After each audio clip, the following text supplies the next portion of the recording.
Hello guys, welcome to my channel. இந்த வீடியோவில் என்ன பார்க்க போகிறோம்னா எத்ரீமோட bigger time frame small time frame analyse பார்ப்போம். அதாவது மந்த்லி டைம் ஃப்ரேம் அனலைஸும் இந்த வீடியோ நம்ம பார்ப்போம். வீடியோக்கு புதுசாக இருந்தீங்கன்னா சப்ஸ்கிரைப் பண்ணிவிட்டு பாருங்கள். நம்ம போகிற வீடியோ வந்து யூஸ்ஃபுல்லாக இருக்கும். டெலகிராம் லிங்க் வந்து டிஸ்கிரிப்ஷனில் இருக்குது, அதுலேயும் ஜாயின் பண்ணிக்கோங்க. நிறைய அப்டேட் வந்து டெலகிராமில் நம்ம போட்டுட்ருக்கோம். வாங்க நம்ம டாபிக் போகலாம். ஃபஸ்ட்டு வந்து எத்ரீம் பார்த்தீங்கன்னா 4645 வந்துருச்சுங்க. சரியான பம்பு எத்ரீம், ஓகேங்களா. இதுதான் நான் சொன்னேன், எத்ரீம் வந்து சூப்பர் புல்லிஷ்னு பல தடவை நான் சொல்லிகிட்ருக்கேன், ஓகேங்களா. ஸோ அதே மாதிரி தான் போயிட்டுருக்கு. லாஸ்ட்டாக நான் வீடியோவில் போட்டிருக்கேன், டெலகிராம்லேயும் போட்டிருக்கேன், ஃபாலோ பண்ணியிருந்தவங்களுக்கு தெரியும். இங்கே பார்த்தீங்கன்னா தெரியும், இங்கே பாருங்கள், ரெசிஸ்டன்ட் பாயிண்ட் வந்து 4000 இருக்கா. ஸோ சூப்பராக உடச்சிட்டு என்ன பண்ணியிருக்கு, ரீடெஸ்ட் எடுக்கலை. ஸோ நான் தான் சொல்லியிருந்தேன், ரீடெஸ்ட் எடுக்கக்கூடாதுன்னு அவசியமே கிடையாதுங்க. எல்லாத்துலேயும் ரீடெஸ்ட் எடுத்துகிட்டு தான் போகணுன்னு அவசியம் கிடையாது, சரிங்களா. ஸோ பக்காவான மார்க்கெட்டு ரீடெஸ்ட் எடுக்காமல் போகிறது தான். அதுதான் வந்து என்னுடைய ஃபாலோவர்ஸ் நான் சொல்லிகிட்ருப்பேன். ஸோ பார்த்தீங்கன்னா இங்கே ரீடெஸ்ட்டே எடுக்கலை, பிரேக் அவுட் பண்ணி ஒரு 2 நாள் கேண்டில் கன்சல்டேட்டில் போட்டான். ஸோ அதுக்கப்புறம் வந்து அடுத்த நாள் வந்து பிக்கர் க்ரீன் கேண்டில் வந்துருச்சு. அதுக்கப்புறம் மறுபடியும் க்ரீன் கேண்டில். ஸோ பார்த்தீங்கன்னா ப்ரைஸ் வந்து 4655 ட்ரேட் ஆகிட்டுருக்கு, ஓகேங்களா. ஸோ நெக்ஸ்ட்டு ரெசிஸ்டன்ட் எங்கே இருக்குது அப்படின்னா கிட்டத்தட்ட இன்னும் கிட்ட தாங்க இருக்குது, ரொம்பலாம் இல்லை. 4800, கிட்டத்தட்ட 4900, சரிங்களா. ஸோ அந்த இடத்துல தான் நெக்ஸ்ட்டு ரெசிஸ்டன்ட் இருக்குது. என்னுடைய கணிப்பு வந்து இந்த இடத்துல ப்ரைஸ் நின்னாலும் வந்து ரொம்ப பெருசாக புல் பேக்லாம் வரதுக்கு சான்ஸ் இல்லை. பிகாஸ் வந்து இந்த இடத்துல நிற்கிறதுக்கு எனக்கு வாய்ப்பில்லை. பிகாஸ் ஏன்னா இது பார்த்தீங்கன்னா மல்டிபிள் டைம் வந்து இந்த ரெசிஸ்டண்ட்டை வந்து ரிஜெக்ட் ஆகி தான் ப்ரைஸ் வந்து கீழே போயிருக்கு. உங்களுக்கு பார்த்தீங்கன்னா தெரியும், இந்த 4000 ஏரியா, ஓகேங்களா. ஸோ இந்த 4000 ஏரியா வந்து பல தடவை ரிஜெக்ட் ஆகி இப்போ பிரேக் அவுட் ஆயிடுச்சு, ஓகேங்களா. ஸோ இப்போ பிரேக் அவுட் ஆனது நெக்ஸ்ட்டு ரெசிஸ்டண்ட்டில் போய் நிற்கிறது வந்து பாசிபிள் கிடையாது என்னை பொறுத்த வரையும். நெக்ஸ்ட்டு ரெசிஸ்டண்ட் வந்து இது போய் நிற்காது, ஓகேங்களா. ஸோ நெக்ஸ்ட்டு ரெசிஸ்டண்ட்டையும் உடச்சிட்டு மேலே போகும். ஏன்னா இங்கே வந்து நின்றுச்சுன்னா ரொம்ப நாள் ப்ரைஸ் வந்து ரொம்ப கீழேயும் வர்றதுக்கு வாய்ப்பில்லை. பிகாஸ் வந்து ப்ரைஸ் என்னை பொறுத்தவரை நிற்காது. அப்படி நின்னாலும் ரொம்ப பெரிய புல் பேக்லாம் வரதுக்கு சான்ஸ் இல்லை, ஓகேங்களா. அதனால் வந்து இந்த ரெசிஸ்டண்ட்டையும் உடச்சிட்டு மேலே போகிறதுக்கு தான் ப்ரைஸ் அதிகம் வாய்ப்பு இருக்குது. நெக்ஸ்ட்டு ரெசிஸ்டண்ட் வந்து எங்கே இருக்குன்னா ஹிடன் ரெசிஸ்டண்ட் அது, சரிங்களா. ஸோ அது வந்து நம்மளுடைய ப்ரீமியம் குரூப், என்னுடைய ப்ரீமியம் குரூப்பில் வந்து ஷேர் பண்ணிட்டேன். அது வந்து எங்கே இருக்குதுன்னா 6500க்கு மேலே இருக்குது, ஓகேவா. 6500க்கு இந்த ஏரியாவில் இருக்குங்க. நெக்ஸ்ட்டு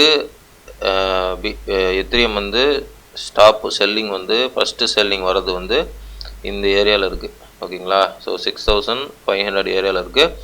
இது ஏன் அப்படி சொல்கிறேன்னு, நான் ப்ரீமியம் குரூப்பில் ஜாயின் பண்ணிட்டேன். லிங்க் டிஸ்கிரிப்ஷனில் இருக்குது, டெலகிராமில் இருக்குது, விருப்பம் இருந்தால் ஜாயின் பண்ணிக்கோங்க, ஓகேவா. ஸோ நெக்ஸ்ட்டு 6500க்கு மேலே ஒரு செல்லிங் வரும் எத்ரீமுக்கு, ஓகேவா. அங்கே வந்து ஒரு செல்லிங் நடந்ததுக்கப்புறம் அடுத்ததாக வந்து ஃபைனலாக அது பார்த்தீங்கன்னா 8000 10,000 வரையும் போகும் எத்ரீம், ஓகேங்களா. ஸோ இப்போ வந்து எத்ரீம் நல்லா பர்ஃபார்ம் பண்ணிகிட்ருக்கு. கூட சில ஆல்ட்டுகாயின்லாம் சொல்லணும், சில இதெல்லாம் வந்து நல்லா பர்ஃபார்ம் பண்ணிகிட்ருக்கு. மற்றபடி மேஜராக வந்து எல்லா ஆல்ட்டுகாயினும் நல்லா பர்ஃபார்ம் பண்ணணும் அப்படின்னா என்ன ஆகணும் அப்படின்னா, எத்ரீம் வந்து இந்த 4800 இருக்குது பார்த்தீங்களா. ஸோ இந்த ஏரியா 4800 4900 இந்த ஏரியா வந்து உடைக்கணும். இந்த ஏரியா வந்து பிரேக் அவுட் பண்ணால் அடுத்த லெவல் வந்து நமக்கு நிறைய ஆல்ட்டுகாயின் வந்து நல்ல பெரிய பர்ஃபார்மன்ஸ் கொடுக்கறதுக்கு நிறைய வாய்ப்பு இருக்குது. எப்படி பிடிசி வந்து ஆல்டைமையை உடைச்சதுக்கப்புறம் நமக்கு ஆல்ட்டெலாம் நல்லா பர்ஃபார்ம் பண்ணி எத்ரீம்லாம் நல்லா வந்துச்சோ, அதே மாதிரி எத்ரீம் வந்து ஆல்டைமையை உடைக்கும் பொழுது ஆல்ட்டெலாம் வந்து நல்ல பர்ஃபார்மன்ஸ் இருக்கும், ஓகேங்களா. ஸோ இது வந்து என்னுடைய கணிப்பு. மேக்ஸிமம் இது நடக்கிறதுக்கு வாய்ப்பு இருக்குது. ஏன்னா சைக்காலஜி பிரகாரமும் அது அப்படி தான் இருக்குது, உளவியலாகவும் அப்படி தான் இருக்குது, டெக்னிக்கலாகவும் அப்படி தான் இருக்குது, சரிங்களா.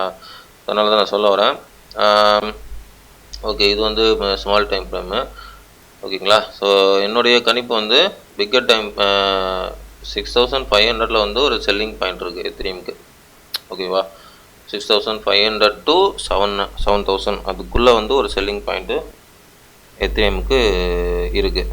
ஓகேங்களா. ஸோ அது வந்து நம்ம ப்ரீமியம் குரூப்பில் சொல்லிட்டேன். ஓகே, இப்போ வந்து பிக்கர் டைம் ஃப்ரேம் அனலைஸ் பார்க்கலாம், சைக்கிள் அனலைஸ் பார்க்கலாம் எத்திரியமோடது. ஓகேவா. இங்கே நம்ம என்ன பண்ணியிருக்கோன்னா, இங்கே மேலே ஒரு ட்ரெண்ட் லைன் வரைஞ்சிருக்கோம் பார்த்தீங்களா, தெரிஞ்சுக்க உங்களுக்கு. இந்த ஒரு மேலே ஒரு ட்ரெண்ட் லைன் வரைஞ்சிருக்கோம் பாருங்கள். இந்த ட்ரெண்ட் லைன் வந்து இந்த சைக்கிளோட எத்திரியம் ப்ரைஸ் வந்து இந்த ட்ரெண்ட் லைன் டச் பண்ணால், நல்லா கவனிங்க, இந்த சைக்கிளோட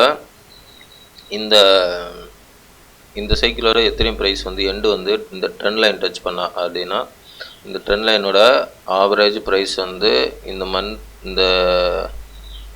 இயர் எண்டு பார்த்தீங்கன்னா 16,000 to 17,000 கிட்டத்தட்ட வருதா. ஓகேவா. ஸோ இந்த ஏரியா வந்து 16,000 17,000 எத்திரியம் டச் பண்ணால் நெக்ஸ்ட்டு பியர் மார்க்கெட்டு சின்னதாக இருக்கும், பெரிய பியர் மார்க்கெட் இருக்காது. ஓகேவா. ஸோ நல்லா கவனிச்சிங்க, இந்த ஏரியா வந்து டச் பண்ணிச்சுன்னா நெக்ஸ்ட்டு பியர் மார்க்கெட்டு சின்னதாக தான் இருக்கும், பெருசாக இருக்காது. பிகாஸ் வந்து அதுக்கு முன்னாடியே 10,000 12,000க்குள்ளே பிடிசி எத்திரியம் வந்து டாப் அடிச்சுட்டு வந்துட்டுனா அது பார்த்திங்கன்னா பியர் மார்க்கெட்டு கொஞ்சம் பெருசாக இருக்கும்.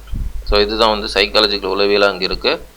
ஸோ இது ஏன் ரீசன் எல்லாமே நம்ம ப்ரீமியம் குரூப்பில் சொல்லுவேன், சரிங்களா. ஏன்னா இங்கே உளவியல் அப்படி தான் இருக்குது. ஓகேவா. ஸோ இதுதான் வந்து என்னுடைய கணிப்பு. பட் நெக்ஸ்ட்டு மூமெண்ட் வந்து 4,800 மேபி பெரிய புல் பேக் வராது, வந்தாலும் ஒரு சின்ன புல் பேக் தான் வரும். அதுக்கப்புறம் வந்து ஸ்ட்ரெயிட்டாக வந்து ஒரு கொஞ்சம் பெரிய செல்லிங்லாம் இல்லை, ஒரு ஆவரேஜாக கொஞ்சம் குட்டி செல்லிங் வந்து எங்கே நடக்கும்னா 6,500லேருந்து 7,000 அந்த ஏரியாவில் வந்து எத்திரியமுக்கு செல்லிங் இருக்குது. அதே மாதிரி எத்திரியம் வந்து 4,800 பிரேக் அவுட் பண்ணும்பொழுது இந்த 4,800லேருந்து 6,500 7,000 அந்த ஏரியா இருக்குது பார்த்தீங்களா. ஸோ அந்த ஏரியா வரையும் எத்திரியம் மூவ்மெண்ட் இருக்கும்ல, அந்த மூவ்மெண்ட்டில் வந்து ஆல்ட் காயின் வந்து நல்ல பெர்ஃபார்மன்ஸு ஹெவியாக பண்ணுறதுக்கு நிறைய சான்ஸ் இருக்குது, சரிங்களா. ஸோ இதுதான் வந்து இன்னியோட எத்திரியமோட அனலைஸ். மற்ற டீட்டெயில், மற்ற கன்ஃபர்மேஷன் டீட்டெயில் எல்லாமே நம்ம இப்போ ப்ரீமியம் குரூப்பில் போட்டிருப்பேன். லிங்க் வந்து நம்ம டிஸ்கிரிப்ஷனில் கொடுக்குறேன், டெலகிராமில் இருக்குது. விருப்பம் உள்ளவர்கள் ஜாயின் பண்ணிக்கோங்க. ஓகே காய்ஸ், இது வந்து என்னுடைய ஃபினான்ஸ் நாலேஜ் கிடையாது, மை ஓன் நாலேஜ் தான். இந்த டெக்னிக்கல் அனலைஸ், இந்த ஓன் நாலேஜ் உங்களுக்கு பிடிச்சிருந்தா நீங்கள் உங்களுடைய ஓன் அனலைஸ் பண்ணி ட்ரேட் பண்ணதோ இன்வெஸ்ட் பண்ணதோ முடிவெடுங்க. எல்லாமே உங்களுடைய ஓன் ரிஸ்க், உங்களுடைய own money. I am not financial adviser. Thanks for வாட்சிங். நெக்ஸ்ட் வீடியோவில் பார்க்கலாம். பாய்.